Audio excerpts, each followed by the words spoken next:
Olá, eu sou Flávio Gomes da Silva Lisboa e eu quero falar sobre código legado. Código legado é um termo que pode não ser muito bem apreciado. Ele pode trazer um sentido de maldição. E aí a sua vida pode se transformar num filme de terror ou numa série de terror. Código legado parece uma herança maldita. Alguém deixou para você alguma coisa, mas que não é boa. Vamos entender melhor do que se trata o código legado. Bem, essa conversa aqui tem duas partes. A primeira parte trata do conceito do código legado. Então a gente vai apontar algumas coisas aqui.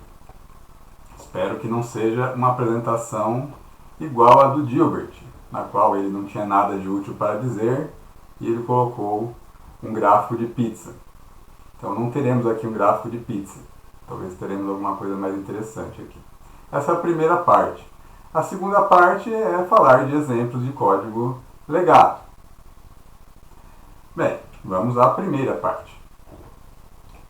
Vou trazer aqui uma citação do Jonathan Bocara, que talvez possa ser sintetizada na seguinte frase: eu não virei programador para isso. Bocara diz o seguinte: de fato, o código legado não se parece nada com o que as escolas ensinam. Se você estudou ciência da computação, você normalmente foi envolvido em projetos que você construiu desde o início. Então, na verdade, a expectativa que você tem como programador é criar coisas novas, é desenvolver programas. Mas, quando você vai trabalhar, você acaba se deparando com código que já existe. Então você não vai criar necessariamente alguma coisa nova. Você pode trabalhar mantendo alguma coisa que já existe funcionando. Então você vai herdar um código, você vai herdar um legado de código. E as escolas não preparam, na verdade, você para trabalhar com legado. Elas preparam você para começar alguma coisa desde o início. Quando você cria o seu projeto desde o início, a coisa fica bem tranquila, porque você sabe como começou, você entende aquilo e grande parte está na sua cabeça. Mas quando você vai trabalhar em um projeto em que você não participou desde o início, você não viu o desenvolvimento dele, você não acompanhou o levantamento dos requisitos, é como você cair de um avião, de paraquedas, é claro, né? Mas mesmo assim você cair no meio do campo de batalha, em meio a um tiroteio.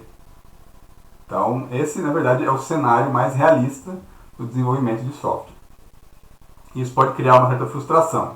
Eu queria programar, e, na verdade, eu não queria ficar mantendo um código que, inclusive, você pode achar que não, esse não é o código, né, que eu aprendi a fazer, mas é o código que está funcionando no momento.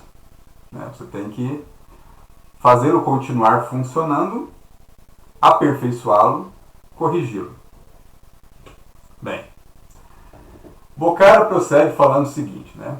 Você entendeu bem os seus projetos porque você projetou peças dimensionáveis, se não todas, né, de sua estrutura. Você se sentiu confortável em mudá-los para a mesma razão. E na verdade você não teve que mudá-los assim muito porque você não os mantinha por anos. Então, ao criar os seus próprios projetos, você tinha um controle absoluto do que você fazia. Você tem um controle absoluto quando você faz os seus próprios projetos. Mas você não tem uma história de anos de desenvolvimento que pode, inclusive, ser um desenvolvimento que durou várias vidas, com várias pessoas diferentes, com pensamentos diferentes, experiências diferentes, que foram trabalhando no mesmo código, e esse código guarda um legado de conhecimento, um legado de experiências bastante diverso. Então, você não vai ter toda essa quantidade de anos de experiência em um projeto. Mas a realidade é essa. Você vai ter que trabalhar em projetos, às vezes, que têm anos de existência. Bocara prossegue falando o seguinte, né? A programação de pequenos projetos é extremamente gratificante. Você pode ver seu programa crescer muito rapidamente. Você adiciona recursos quase tão rapidamente quanto você pensa sobre eles. E muito raramente encontra o conceito de regressão. Então, enquanto você está trabalhando nos seus projetos pessoais, nos seus projetos iniciais, que são do tamanho da sua cabeça, você faz, aquilo dá resultado, funciona, você vê o começo, meio, fim, e aquilo traz satisfação. Mas a realidade, ela nem sempre é assim, porque na verdade o mercado hoje é um mercado de software bastante complexo. Você vai trabalhar numa parte de um sistema. Então dificilmente você vai criar o projeto todo. Na verdade, dificilmente você vai até criar o projeto. Você vai entrar em um projeto que já existe e você vai dar continuidade a ele. Você pode criar novas partes, novos módulos, novas funções para esse projeto, mas criá-lo desde o início, isso é raro. Já existe muito código já pronto, a partir do qual você vai começar a trabalhar. E os sistemas podem ser muito grandes. E eles são mantidos por equipes, não por uma pessoa só. Não é uma pessoa só que sabe tudo. Nem dá. Ela nem tem condições de ter todo o sistema na cabeça. E aí você pode se frustrar porque você não sabe como todo o sistema funciona. Você não tem o controle sobre tudo. E você não consegue dominar aquilo. Não consegue dizer que aquilo é seu. Fica até difícil de explicar o que você exatamente faz. Porque você sozinho não mantém aquele sistema. Você precisa de outras pessoas, né? Então é a equipe que mantém. Esse é o produto da programação de sistemas. Esse é o software corporativo que é construído e utilizado pela maioria dos clientes e usuários. Esse é o software mais complexo das categorias que o Frederick Brooks trata no seu livro, O Mítico Homem Mês. E o Bocara ele prossegue dizendo o seguinte, né, que o código legado está em toda parte. Né? Algumas pessoas não se dão conta disso e sentem que estão sem sorte, que acabaram em um lugar onde a programação não é tão divertida como costumava ser para eles. Quando você está programando pequenas unidades, você cria um único arquivo, um único programa, em que ele funciona, você consegue criá-lo, escrevê-lo rapidamente, em poucos minutos ou em algumas horas. Isso parece satisfatório, mas o trabalho com código legado não é assim. Às vezes você não tem uma conclusão no mesmo dia, talvez nem na mesma semana, sobre algum resultado, sobre a implementação de alguma funcionalidade. Um pouco mais complicado por isso. Então a programação não é exatamente um parquinho, um playground. Ela pode ser um trabalho bastante desafiador, cansativo, que você vai gastar muito tempo para conseguir chegar a alguma conclusão. Geralmente não vai conseguir solucionar o problema da forma mais adequada da primeira vez. Até porque você talvez não consiga entender o problema até que você tente implementar a solução. Esse é o tipo de problema perverso que o Steve McConnell fala no seu livro Code Complete. Você só entende o problema quando você tenta resolvê-lo da primeira vez. Bem, Bocara, ele diz também o seguinte, né? Você está procurando por algo. E o que você encontra é uma pilha de código emaranhado que você não pode fazer, que não faz nenhum sentido para você. Né? Ou algum código que parece muito mal escrito. Ou ambos. Então, a sua expectativa pode ser de, vou trabalhar com um sistema, bem, você talvez se frustre, eu não vou criar algo novo, tá? Vou trabalhar em algo que já existe. Mas aí, isso que já existe, quando você começa a estudar, é algo que é complicado, você não entende. Você sabe, você entende a linguagem de programação, mas você não consegue entender a lógica. Falta documentação. A maneira como está estruturado parece não fazer sentido. Né? O código parece assim, que foi escrito de qualquer jeito. E aí, qual que é a sua reação diante disso? Pode ser de frustração, terror, medo, raiva. Certamente não será boa. Bem, uma das reações possíveis, segundo o Boccari, que ele fala que é natural ou primordial, ela consiste em dizer o seguinte: este código é um monte de porcaria. A pessoa que escreveu não tinha ideia do que estava fazendo. Você teria feito um trabalho muito melhor. Você é muito melhor que isso. Você deveria encontrar outro lugar que merece as suas habilidades. Então, é isso que essa pode ser a sua reação. Né? Nossa, então a pessoa que fez isso aqui não sabia, né? Na verdade não era qualificada, né? Ela fez de qualquer jeito. Né? Você podia ter feito alguma coisa melhor do que você encontrou. Talvez você se assuste bem. Então o que eu estou fazendo aqui? É melhor ir para outro lugar. Né? Entrei numa cilada, estou numa encrenca. Bem, mas o Boccari diz o seguinte, que o código legado ele não é o seu inimigo. Na verdade, quando você pensa nisso, né, você pode chegar ao ponto de dizer que nós podemos ser desenvolvedores de software graças ao código legado. Por que o Boccari diz isso?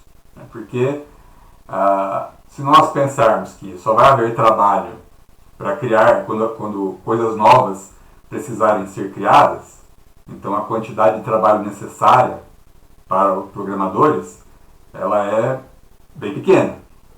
Agora, no entanto, a questão de que há um código que precisa ser mantido, ele tem que ser evoluído, corrigido, tem que ser aperfeiçoado, tem que ser adequado, ajustado. Então aí existe demanda contínua para esse trabalho. Então, na verdade, graças ao código legado é que nós temos trabalho. Então é preciso ter uma visão humilde do código legado. E o Boccari fala que o código legado ele faz a aplicação crescer. Ele fez a aplicação existir inicialmente para que ela pudesse crescer. O Boccari diz que os ensaios iniciais de desenvolvimento do software são os momentos cruciais em que ele decolou. Então, se o software existe, se há um código legado, foi porque esse software conseguiu capturar clientes. Ele foi construído sob investimento. Dinheiro foi gasto para construí-lo. Ele criou uma marca, ele criou uma imagem. Isso foi feito com um produto. E por trás dele estava o código legado. Esse código mantém esse produto funcionando. Então, se o código legado ele existe, precisa ser mantido, é porque há um produto que teve sucesso. E o código legado, ele tem o tempo ao seu lado. Então, o código legado ele pode ser mais ou menos antigo. Então, você tem que analisar a crítica com relação a que eu poderia ter feito algo melhor e a pessoa que fez isso, ela fez uma porcaria. Você precisa viajar mentalmente de volta para a época em que esse código foi escrito. Será que as pessoas que fizeram sabem tanto quanto você hoje? Porque agora talvez seja fácil você criticar o código, porque você já tem um conhecimento de coisas que surgiram depois que esse código foi escrito, de técnicas que foram desenvolvidas depois que ele foi escrito, de experiências ruins que aconteceram depois que ele foi escrito. Mas aqueles que o desenvolveram talvez não tivessem isso. Então é necessário pensar nisso. Então, nós temos que ver o código legado como ele é. Então, depois de refletir sobre isso, você pode ver o código legado com um olhar mais racional. Você pode fazer, não você pode fazer na prática, para deixar essa mentalidade primitiva, e unir-se àqueles que estão na mentalidade eficiente. A primeira coisa para você fazer isso é não reclame se você não tem intenção de melhorar o código. Então, o código existe. Ele está funcionando. Ele pode ser melhorado? Pode. Você sabe como fazer isso? Então faça. Então melhore o código. Agora, apenas reclamar não adianta. Então, o que resta depois disso? É falar de código, código e mais código. É partir para a prática. Então, que exemplos de código legado nós poderíamos dar? Todos que existem. Se você entrar no GitHub, repositório de código-fonte, o que você tem ali? Tudo é código legado, porque foi criado e tem algum tempo de vida. Então, você pode escolher algum projeto aberto, tem acesso a uma série de projetos abertos, e você pode ver o código-fonte. Procure projetos que tem a linguagem a qual você domina, conhece ou gosta. Tente baixar esses projetos, tente executá-los, tente estudar o código. Você vai ver que esse código tem uma história. O GitHub ele tem uma vantagem de não somente trazer o código, mas trazer também o legado das conversas, da comunicação, da história, do diálogo em que aquele que houve para a construção daquele código. E aí você também pode verificar a falta, o excesso e a adequação da comunicação para isso. Então essa é a nossa mensagem sobre código legado. As referências utilizadas aqui foram o livro do Jonathan Bocara, The Legacy Code Programmer's Toolbox, Practical Skills for Software Professionals Working with Legacy Code,